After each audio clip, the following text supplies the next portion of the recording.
Alors bonjour à tous, c'est Puish. Aujourd'hui, on se retrouve et je devrais être ravi, je devrais être heureux, j'en bafouille déjà. Parce qu'on se retrouve pour un nouveau film, mais de Sylvester Stallone. Sylvester Stallone, c'est vraiment un de mes acteurs préférés. C'est des souvenirs d'enfance, c'est une filmo, alors avec des hauts et des bas. Et on va explorer justement le bas de sa filmo, là, le très très bas. Justement, Sylvester, ce héros de notre enfance. Je ne pensais pas, en fait, pour tout vous dire. Allez, en introduction, pour tout vous dire, je ne pensais pas, je n'aurais jamais pensé voir Sylvester Stallone dans des productions de celles que je vais vous critiquer aujourd'hui, que j'ai pu voir, voilà, ce week-end, on va dire en avant-première, à la Rome, on va dire. Avec beaucoup de rhum pour apprécier cette bousasse infâme, mais on va y revenir. Donc vraiment, je n'aurais jamais pensé voir Sylvester Stallone dans de telles productions.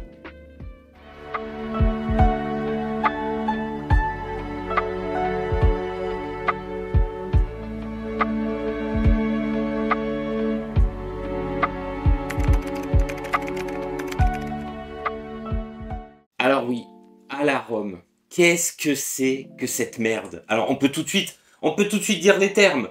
Qu'est-ce que c'est que cette merde? Alors c'est vrai que cette fois-ci, sur les différentes affiches, Sylvester Stallone est là, mais c'est vrai que la tête d'affiche, c'est plutôt Scott Eastwood. Alors Scott Eastwood, c'est pareil, c'est un acteur, moi perso, je l'aime bien, il ressemble à Clint. C'est son petit-fils, hein, je crois, si je me trompe pas. Il y a un air de famille. Il a un côté un peu cool, mais c'est vrai que sa filmo pour le moment est totalement, totalement assez nauséabonde, assez naze. Ses faits d'armes, c'est principalement Fast and Furious. Aïe! Second rôle dans la saga Fast and Furious. Il est aussi dans Pacific Rim 2, qui est une immonde bousasse. Il était dans Assiégé. Alors ça, c'est un bon film de guerre, par contre. Un bon film de guerre, alors qui a totalement, assez méconnu, je pense, qui a totalement bidé sur, voilà, nos chers Marines en Afghanistan. Plutôt un bon film de guerre assez efficace. D'ailleurs, pour moi, c'est un des meilleurs films dans lequel je l'ai vu. Il a joué dans d'autres trucs, hein, mais disons que, voilà, on va dire, pour être poli, qu'il n'a pas tout à fait la carrière de son grand-père. C'est le moins qu'on puisse dire. Alors je crois qu'il est encore jeune, hein. Et puis voilà, donc il est plutôt mis lui en avant. Ça, on va dire que c'est vrai. Et c'est vrai que Sylvester Stallone est un petit peu en arrière-plan, mais il y a quand même marqué Sylvester Stallone en gros sur l'affiche. Et c'est vrai que pour quelqu'un comme moi j'entends nouveau film de Sylvester Stallone. Qu'est-ce qui se passe? Je me précipite, bien évidemment, pour regarder cette pépite. Et eh ben, c'est pas comme si, on va dire, après Armor, c'est pas comme si j'avais des attentes de malade mental. À la Room, alors voilà, on sait pas d'où ça sort. Réalisateur Michael Polish, inconnu au bataillon. Scott Eastwood, bon, on va dire, alors, moi je me suis dit, voilà, j'étais pas en confiance, mais je me suis dit, c'est peut-être une petite série B, un petit peu musclé, un petit peu sympathique, voilà, qui va nous sortir un peu de notre torpeur. Mais non, en fait, c'est une immonde bousasse. Alors, ça commence par une scène d'action dans une chambre d'hôtel, tir de sniper, notre ami Scott Eastwood, voilà, il est au sol, il est blessé, il y a une femme assassin qui rentre dans la chambre, ils se combattent, et là, on comprend que ça va être misérable parce qu'il se jette par la fenêtre. Et voilà, je suis obligé de vous mettre le passage là.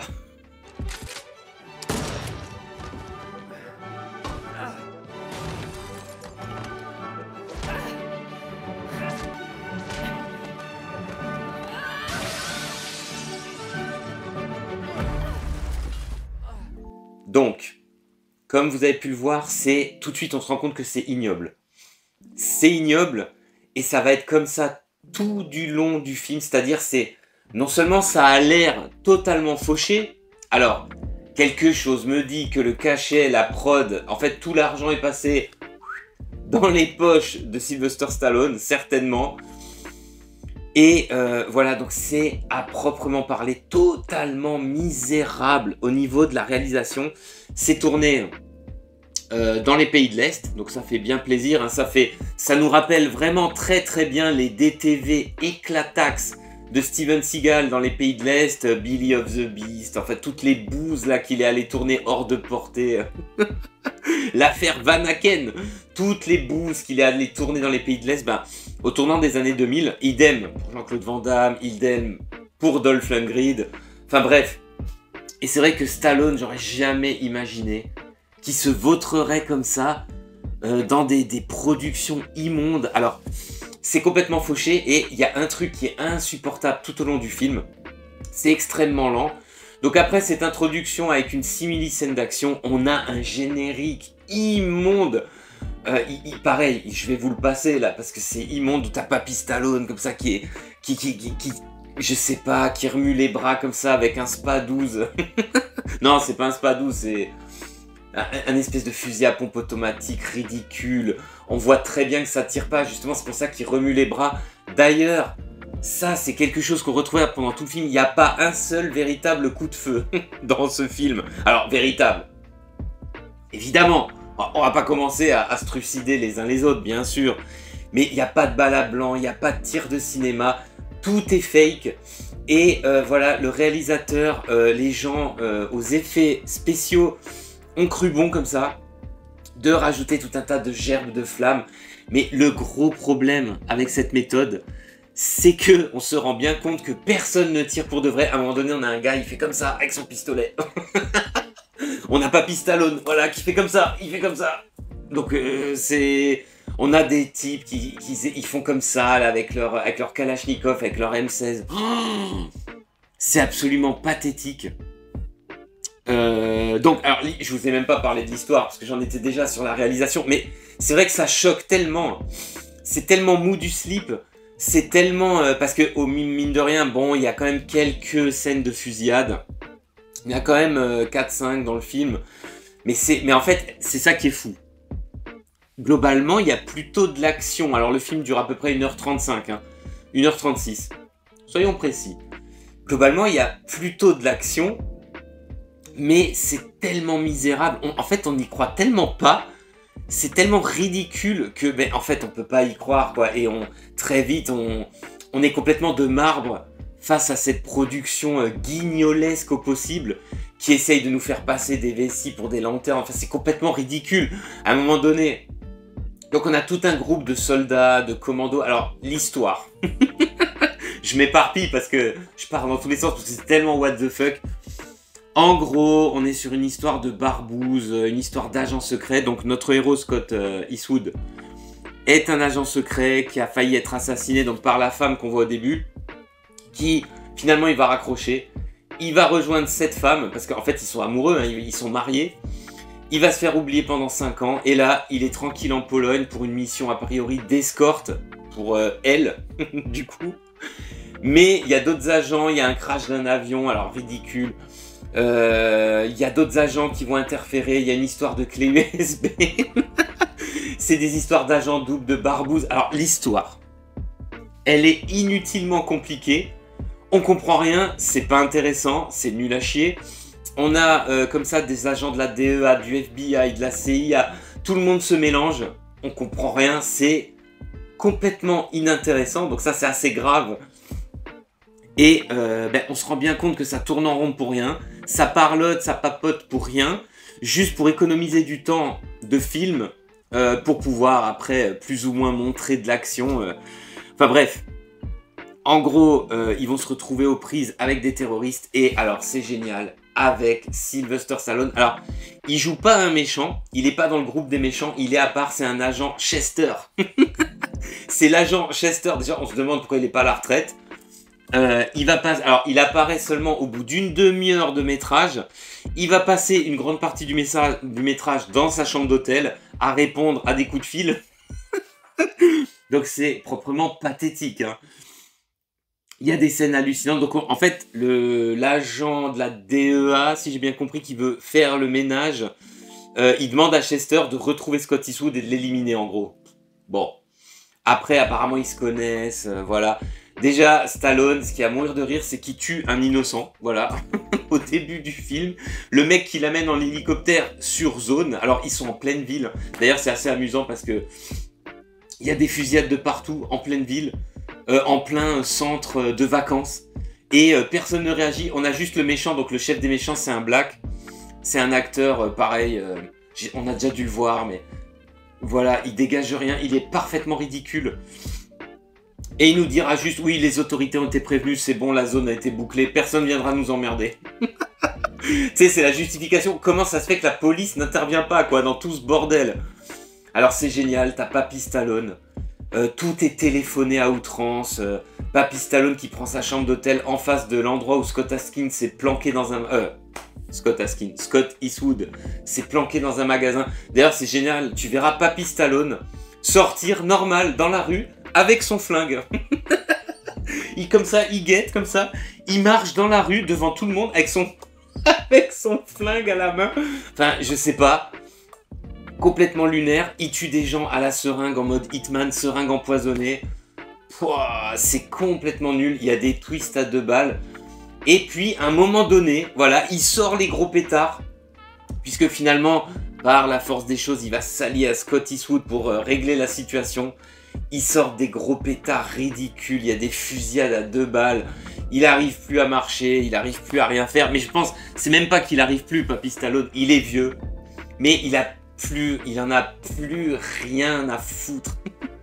Ça se voit, mais comme les yeux au milieu du visage, c'est honteux. Et puis cette production, elle est tellement ignoble. Mais il faut voir pour le croire. Alors je vous encourage pas du tout à regarder cette merde. Alors d'ailleurs, qui apparemment serait sorti aux États-Unis au cinéma. Rendez-vous compte, c'est sorti cette semaine au cinéma. Mais alors là, les bras m'en tombent. Comment une merde pareille... Alors déjà, Armor, c'était très mauvais. Mais on va dire, c'est pas un film de cinéma, hein, c'était très mauvais. Mais comment celui-ci, qui est encore plus naze, peut sortir au cinéma, putain? Donc c'est parfaitement pathétique. C'est honteux, on n'a absolument rien à se mettre sous la dent. Alors la fusillade, justement, dans cette chambre d'hôtel, elle va être assiégée par le méchant.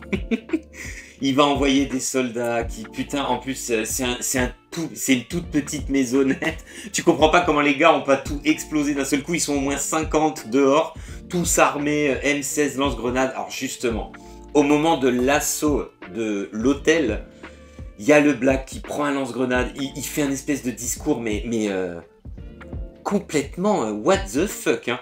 Il fait un espèce de discours. Il leur dit de tirer partout. Les mecs se mettent à tirer partout. Les vitres explosent, c'est de la 3D dégueulasse. Mais ils sont même pas foutus de casser des vitres, de faire des petits impacts comme ça. Il y a rien de rien. Et là, monument du nanar, le Black prend un lance-grenade. Il se met à tirer dans toutes les fenêtres du bâtiment. Et on voit simplement les fenêtres devenir rouges. Alors je vous passe la séquence, hein, parce que c'est proprement hallucinant. On voit juste, voilà, des lumières rouges.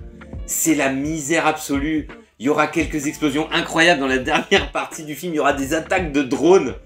Alors les drones sont éclatés, leurs tirs au sol éclatés. Mais vraiment, ils vont dégommer les drones en 2 coups de M16. Mais tu comprends pas, mais il n'y a rien qui va. Il n'y a rien qui va, c'est une horreur. Et surtout, c'est terrible. C'est terrible parce que jamais, je vous le redis, jamais j'aurais imaginé... Alors Stallone, oui... Il a joué dans des merdes, il a fait des erreurs, mais là, franchement, coup sur coup, à quelques mois d'intervalle, le voir cachetonner comme ça, dans 2 DTV pourrax, de ce qu'on pouvait faire de pire, à la mode Steven Seagal, JCVD et compagnie, ben, ça me fait même pas marrer, ça me fait de la peine. En plus, évidemment, dans la VF, hein, forcément, il a même plus sa voix, pour le peu qu'il parle, hein. Il a même plus sa voix, donc ça c'est vrai que ça... Bon, alors je pourrais le regarder en VO, vous me direz. Hein. Mais c'est vrai qu'en plus, il a un gros doublage de merde. Il a même plus sa voix iconique, donc c'est vrai que... On parlait de sa voix par IA, hein, mais Stallone lui-même, il est en mode IA, là, il est en mode robot. Il en a rien à péter. C'est quand même... moi, j'ai envie de dire, c'est quand même triste. En ça, Armor, la famille Stallone, sa télé-réalité éclataxe. Alors ça, je vous rassure, j'ai pas regardé. Hein. J'ai pas regardé, je sais pas combien il y aura de saisons. Bah, je pense qu'il met peut-être de l'argent de côté, je sais pas, pour ses vieux jours.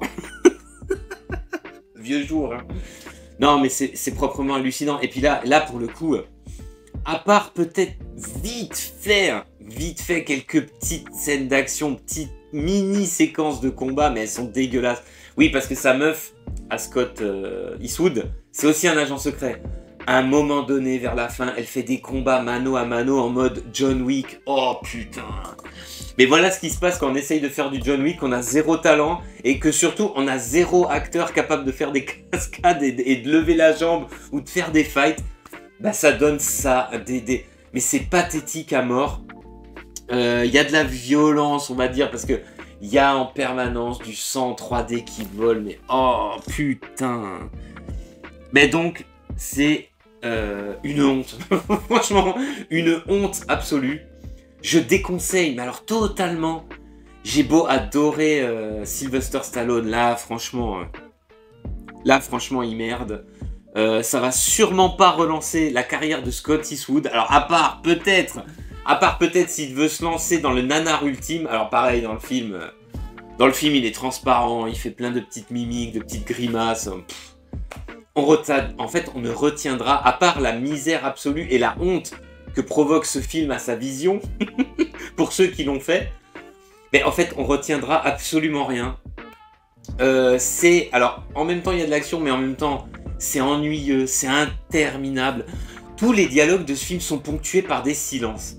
Il n'y a jamais, les paroles ne s'entrechoquent quasiment jamais.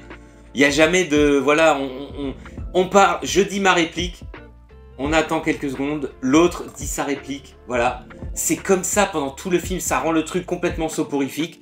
On a aussi une grosse partie du film en mode mec de bureau qui te commente la situation sur place, qui servent absolument à rien, à part à dire des gros mots, qui franchement ils font rire, putain on est dans la merde, fais chier, on va se faire niquer, enfin, c'est hallucinant. Donc toutes ces scènes, on pourrait les jeter à la poubelle.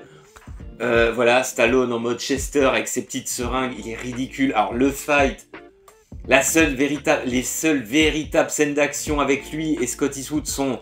Mais putain, elles sont à chier sur la moquette, franchement. Après, au final, Scott Eastwood, il va s'allier aussi avec le Black pour combattre les drones. Oh putain, mais alors les drones... Vous doutez bien si que même les coups de feu sont totalement fake, totalement pétés, vous doutez bien que à partir du moment où on fait venir des drones sur zone, bon bah là c'est complètement éclaté. On a des vieilles explosions, parce que les mecs en plus te mettent des tirs de missiles. Enfin, voilà, vous avez vu certainement, je vous ai mis quelques extraits, j'espère. On verra ça au montage. Donc, pour résumer, une honte totale. J'espère que Sylvester Stallone du coup va carrément arrêter les films parce que franchement, si c'est pour le voir se vautrer, mais j'essaie même, mais en fait, s'il n'y avait pas son nom, c'est vrai que j'aurais pas regardé. Ça c'est sûr. Et même avec la plus grande indulgence ever que j'ai, je vous dis, c'est mon acteur préféré. Mais là, c'est comme pour JCVD, à un moment donné, on peut plus accepter ce genre de bouse. C'est lamentable. C'est ni fait ni à faire, c'est éclataxe un max, c'est déjà l'un des pires films. Alors là, l'année commence très mal. C'est déjà l'un des pires films certainement que j'aurais vu cette année. Alors, l'année commence seulement, on sait pas, il en a peut-être tourné une dizaine comme ça. Allez savoir, ça se trouve il en a tourné plusieurs. Comme dit, à part Armor, moi j'aurais jamais pensé qu'il en avait tourné un autre d'une bouse cosmique comme ça. Complètement fauché. Alors c'est un petit peu marrant, mais au final c'est même pas drôle, c'est plutôt chiant qu'autre chose. Un pur navet immonde. Voilà, j'aurais aimé ne pas voir, en fait, j'aurais aimé pas voir ça. Pas voir notre cher Sylvester, s'il te plaît, reprends-toi. Fais-nous, je sais pas, fais-nous un ultime Rambo. Écoute, tant que t'y es, fais-nous un Rambo ultime. Fais-nous un Rambo 6, voilà. Rambo 6, l'ultime outrage. l'ultime retour. Et puis on va s'arrêter là. Ok, bon bah écoutez, je vous ai dit tout ce que je pensais sur cet étron fumant. On va s'arrêter là. Et je vous dis à plus pour de prochaines critiques.